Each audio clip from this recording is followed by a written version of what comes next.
Hi guys, 11 days to go, 20 hours till the Lanzarote Ironman. It's a Monday, which means it's rest day, which I'm very, very happy with. The body is aching ever so slightly from the weekend. Slept very, very well last night. Looking forward just to taking it easy today. Follow my normal Monday morning routine, which is eat, head to the gym for a deep tissue roller session, get some massage on the go,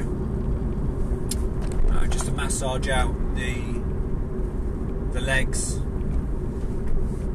some sauna, and then catching up on some work and some sleep. So yesterday I did a run in the morning. It was really hot. It was reported in some places at 27. I don't know how true that was to where I was, but it was pretty intense. Possibly the kind of temperature that I'll be encountering on the day. So we did a cross-country run in a very easy hour, about 10k, probably a little bit over. And then last night headed to the gym for a 4,000 metre swim. Now I've not done 4,000 metres before, so it was the first attempt, and I went into it with a bit of a blasé kind of, it takes as long as it's going to take approach. Oh, it was hot, so it was nice to get into the pool and cool off a bit. It's like when you're on holiday and it's that nice hot temperature, and then you jump in the pool and it's, you know, it's really refreshing. It was like that, so kind of just found a pace and stuck to it. 2,000 metres, I had a quick 2 to 5 second stop with a slurp of water. No more than 5 seconds, and then cracked on. And I did the swim in an hour and 20 minutes. Yeah, 4,000 metres in an hour and 20 minutes. And I think it was at a pace of which, and I said this in the video yesterday, it was at the pace in which I was comfortable enough to keep propelling myself forward, but not slow enough to make myself sink. And I think if you're a swimmer, you kind of get that. You know, it's at that pace where you're still relatively flat in the water at the slowest that you can go.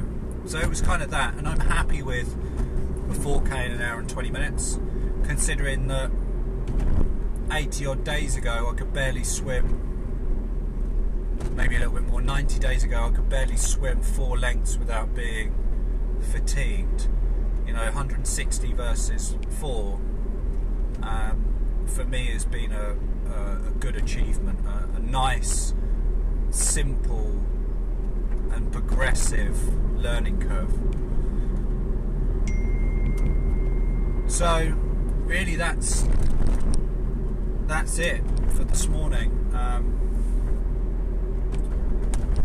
One thing that I was just talking to my son about is the difference between patience and laziness, and something that got brought up yesterday with my daughter, who's 8.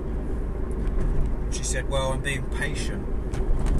In actual fact, she was being lazy, and for an 8-year-old to turn around and know the difference between patience and laziness, I think is relatively good.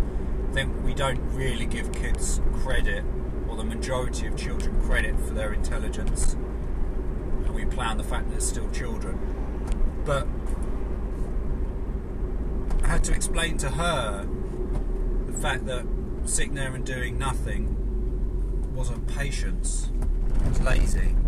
Because sometimes it doesn't matter how long you wait for the inevitable to happen, or not the inevitable, it doesn't matter how long you wait for something to happen, it's just, it will never happen unless you go out and do it. And we were talking about a few obstacles that we've been through as a family, and how patience paid off, but without going out and taking the massive action required to make those alterations, to instigate the ball rolling. We just wouldn't have, patience on its own would never have come about. And I think it's the same really can be applied to the whole swimming situation with me, in that it doesn't matter how patient I would have been sitting in the coffee shop at the gym. Patience would have not played any part in that. That would have been laziness. Patience is going and understanding that you can't swim, or it's going to be detrimental to yourself and any kind of training program if you go out and want to smash out a 4,000 metre swim in your first week when you have no experience or very little. For me, it's about that slow, steady, progressive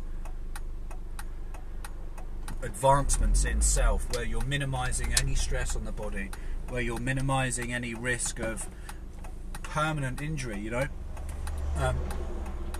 we talk about injury in something that is usually happens very, very quickly. You know, 1 minute we're okay running along, next minute we're injured. But in actual fact, we're constantly being injured and being repaired without our conscious awareness being triggered. You know, all the micro tears in the muscle, all of the fatigue that's going on. Our body during any kind of endurance training program is constantly in an injured state, in a fatigued state, in a repair mode. Hence the reason why it's important to catch up on sleep, feed the body with what it needs to repair effectively, and to really incorporate good quality rest days into any program. I think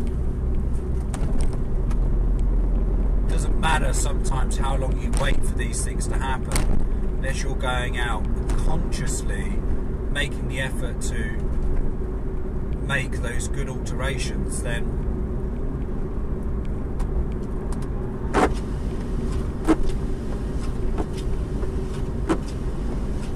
yeah, it just isn't going to happen. So that's it for me this morning. I will catch up with you perhaps later on, but for now, have a good day. Peace out.